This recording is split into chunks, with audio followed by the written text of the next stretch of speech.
Well, this so-called superflu, yuck, flu is awful. It's continuing to spread across the country. Now, the government are urging people to wear masks if they are experiencing symptoms. Doesn't that take us back? Hilary's here.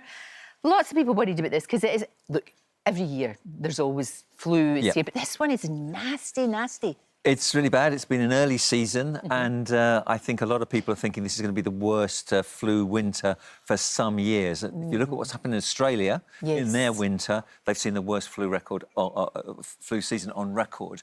And what tends to happen there tends to follow suit here. We're already seeing a lot of hospitalisations. Paloma Faith, who's pregnant, has been hospitalised with the flu, and pregnant women are more vulnerable. Vanessa Feltz's daughter was hospitalised with the flu. So these are young, otherwise fit, healthy people being hospitalised. So it is a worry, and this particular strain is more transmissible than previous seasons. So normally flu would, have an R rate, a reproductive rate of 1.2, which means that for every 100 people infected, they'd give it to 120. This one, for every 100, it's 140 people will get infected. So it's a strain which is more transmissible, it's causing a lot of illness, immunity is low at the moment. So, the best form of protection, which is what we sort of said earlier, is a vaccination. Get the jab. Get the jab Absolutely. For goodness sake, protect yourself and your family. And even if you should, still get the flu after the jab, because it won't give you 100% protection, it'll give you good protection. But there's a 20% reduced risk of being admitted to ITU if you're admitted to hospital, and a 31% reduction in dying risk. So, because this is serious stuff. You know when people say, "Oh, I've got the flu," and they mean they've got a sniffle. No, the flu, you're flat on your back, and it's really, really serious. You know what we've said in the past: if you're lying in bed with flu and you should happen to see a 50-quid note on the pavement outside your window, you won't be able to get up and go and get it. If you've got a bad cold, you will. Exactly. What about masks? What do you think? Where would you stand on that? Well, an NHS leader has said he's suggesting people wear masks if they go out in public. And I think that for people who've got sneezing and coughing and have already got the infection, they should, out of courtesy to other people, wear a mask, because a droplet, if you sneeze or cough, the droplets will travel several feet and potentially affect other people. I think for people, for their own protection, they don't need to wear a mask. It's not going to protect you very much. But if you've got it... if you've got flu, you should stay at home anyway. Well, exactly. But of course you should. Don't spread it around, you're potentially infectious. Interesting you said about Paloma Faith being pregnant. Now, if you're pregnant, can you get the flu jab? Yes, you can. You can. Absolutely, in fact, they're one of the group that are eligible for a free NHS vaccine because they are more at risk, and mum gives her immunity to the unborn baby. The worry about this as well, surely, is the NHS at this time of year is overwhelmed anyway. It really is. It's got really... We always say at this time of year, don't we, breaking point, and somehow all the staff in the NHS rally and somehow we get through it. Well, I can tell you that historically, teamwork in the NHS has been fantastic. It's been one of the great pleasures and satisfactions of working within the NHS, but they're under so much strain that morale is so low that teamwork is beginning to fragment.